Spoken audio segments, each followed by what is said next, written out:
नमस्कार दोस्तों, पाथफाइंडर में आप सभी का स्वागत है। मेरा नाम है डॉक्टर महिपाल सिंह राठौड़ और आज इस लेक्चर में हम चर्चा करेंगे कि अफगानिस्तान में चल रहे क्राइसिस के कारण जो रेफ्यूजीज आने वाले हैं, शरणार्थी आने वाले हैं, उनको लेकर यूरोपियन यूनियन का क्या प्लान है।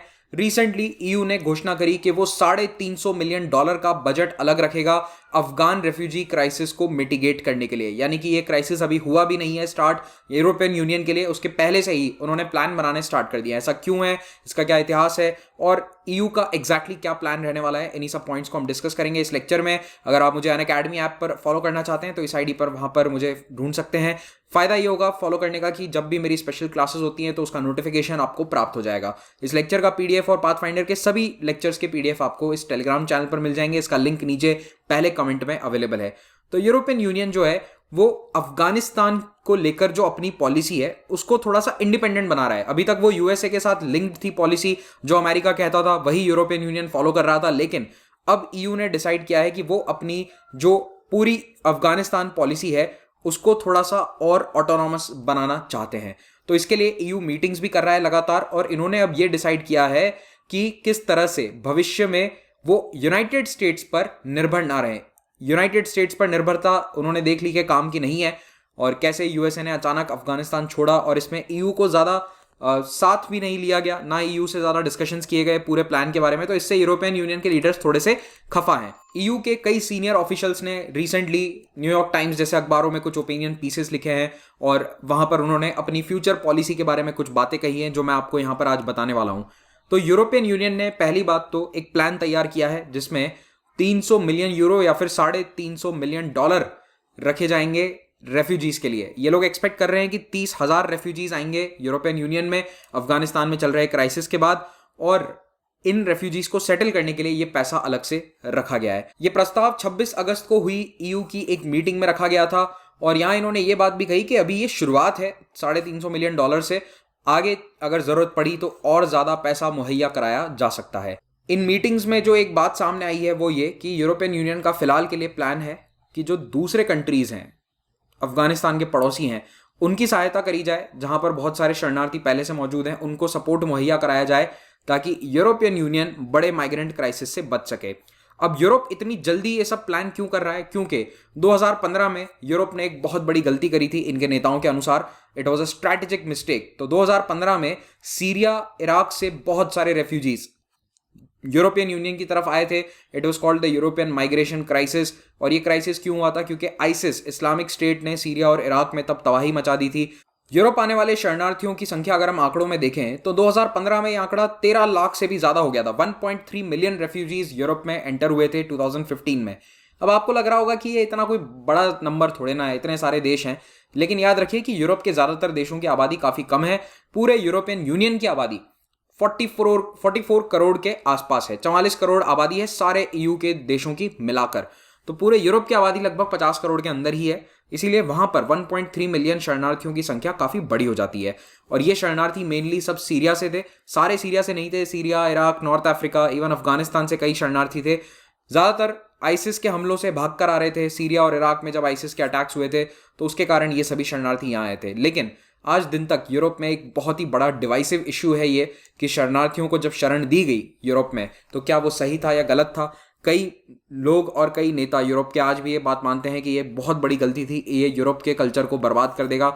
लेकिन कई नेताओं ने, खास करके जो जर्मनी जैसी सरकारें हैं, उन्होंने ये कहा था कि देखो शरणार्थी आए हैं तो उन्हें शरण देना हमारा धर्म है या फिर हमारा फर्ज है, तो हम उसे निभाएंगे।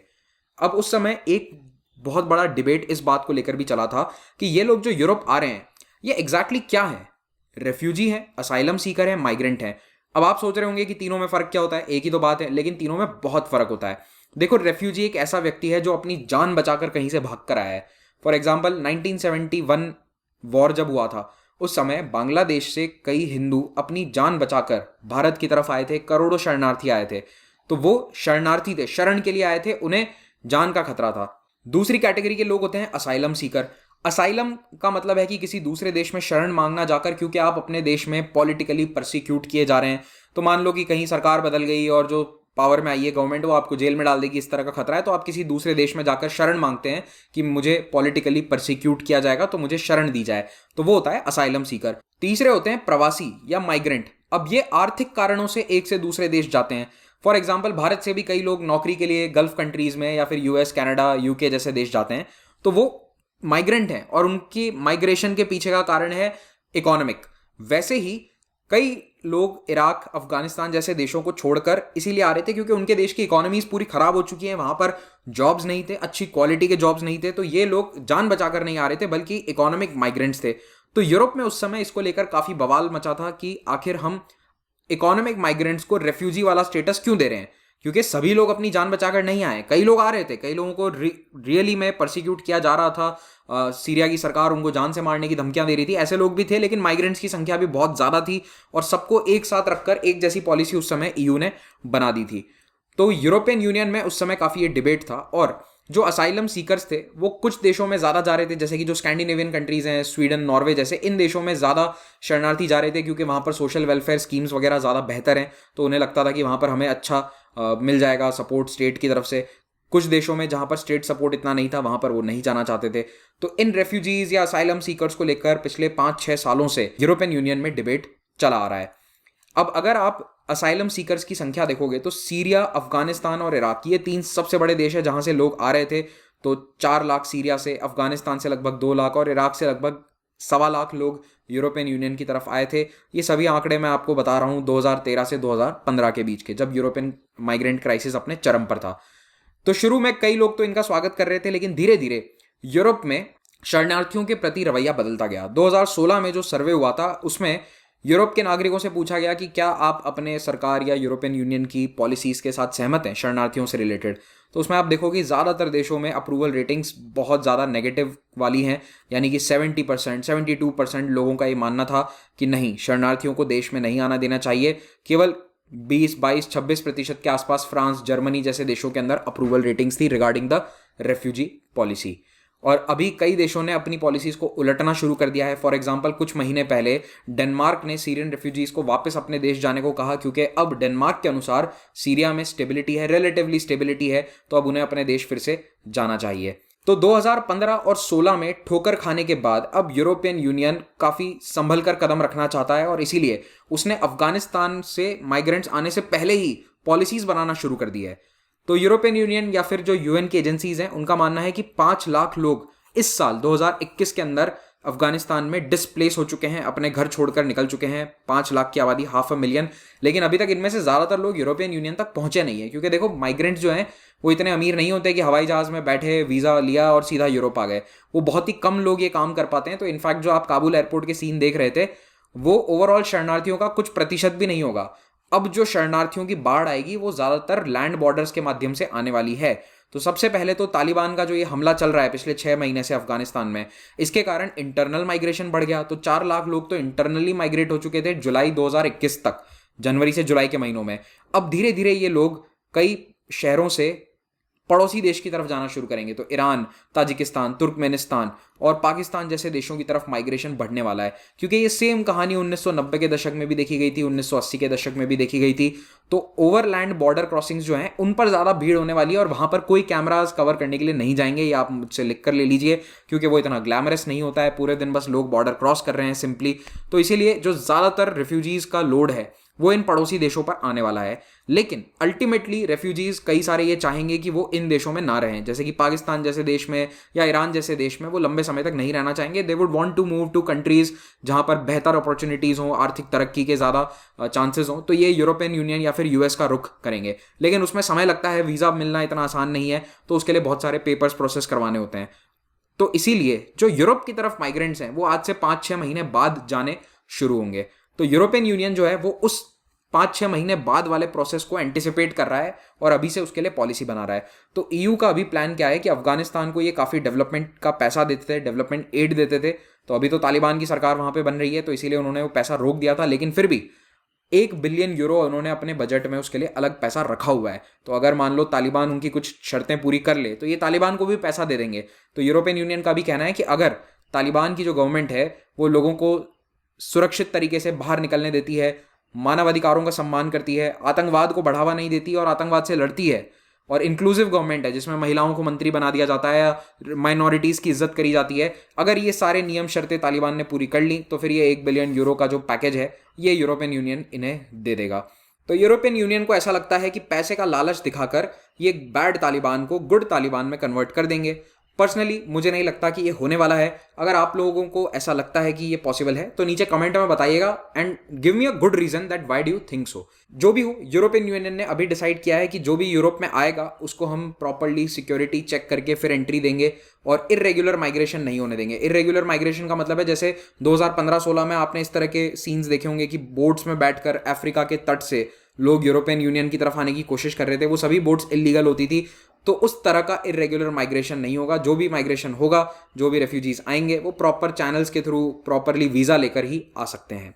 इसके अलावा ईयू के ऑफिशियल्स ने यह भी कहा है कि यूरोपियन यूनियन नहीं चाहता कि अफगानिस्तान आतंकवादियों का एक गढ़ बन जाए और यूएस गवर्नमेंट जो पीछे हथियार छोड़ के गई है इसको लेकर इन्होंने चिंता व्यक्त की है, विच इज़ क्वाइट सरप्राइजिंग। और किसी देश ने इस तरह के बयान नहीं दिए हैं, केवल यूरोपियन यूनियन जो ट्रेडिशनली यूएसए का एलाई है उसने इस तरह का बयान दिया है।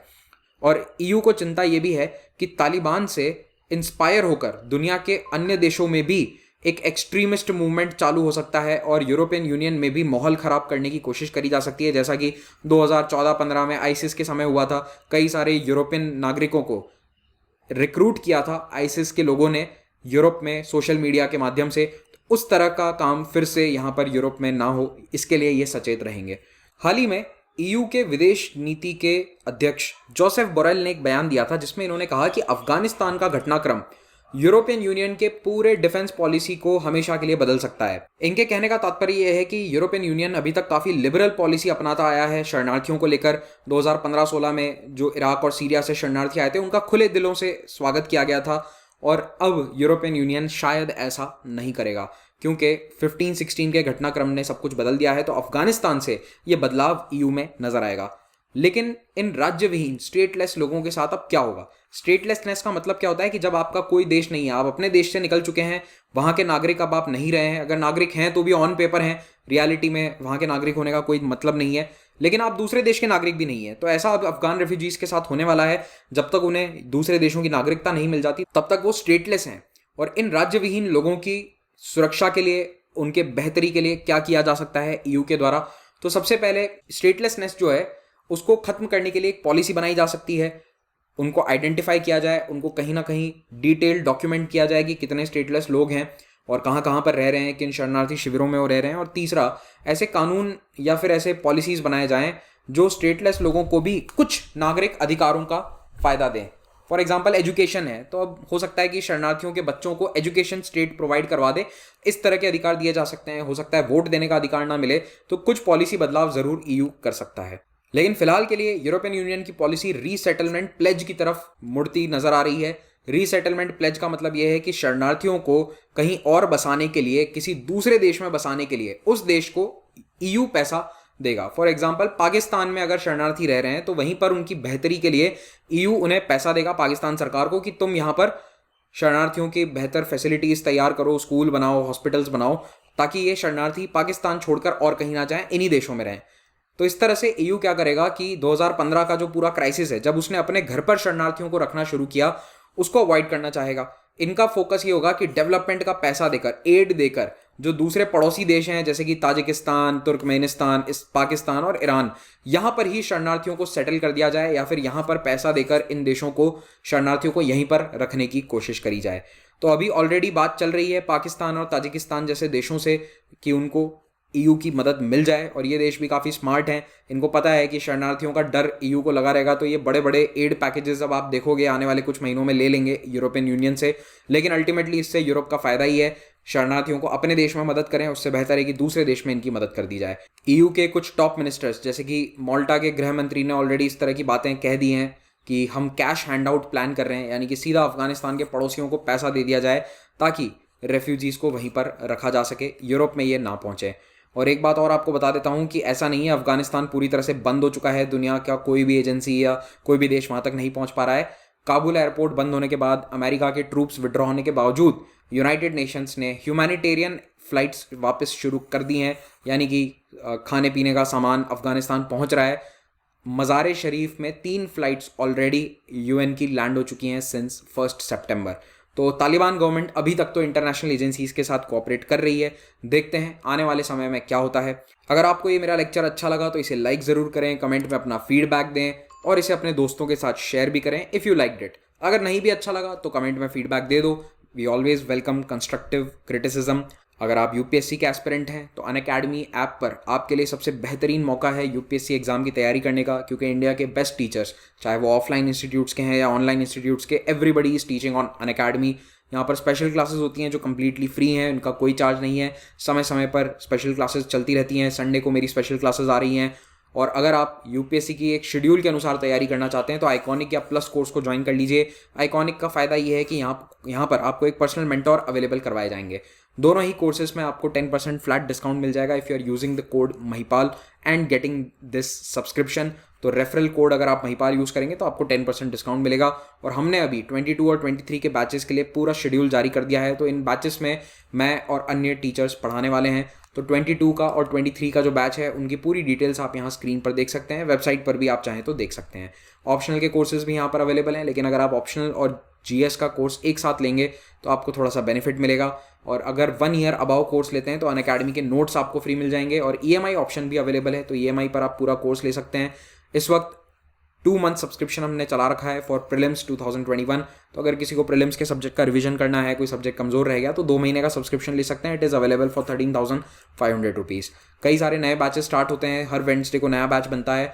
और अभी एक स्पेशल प्रीलिम्स बैच हम स्टार्ट करा है हमने, मिशन AIR 1 प्रीलिम्स, जिसमें करंट अफेयर्स के MCQs की प्रैक्टिस आपकी करवाई जाएगी। इसमें 6 तारीख से मेरी क्लासेस भी स्टार्ट हो रही हैं।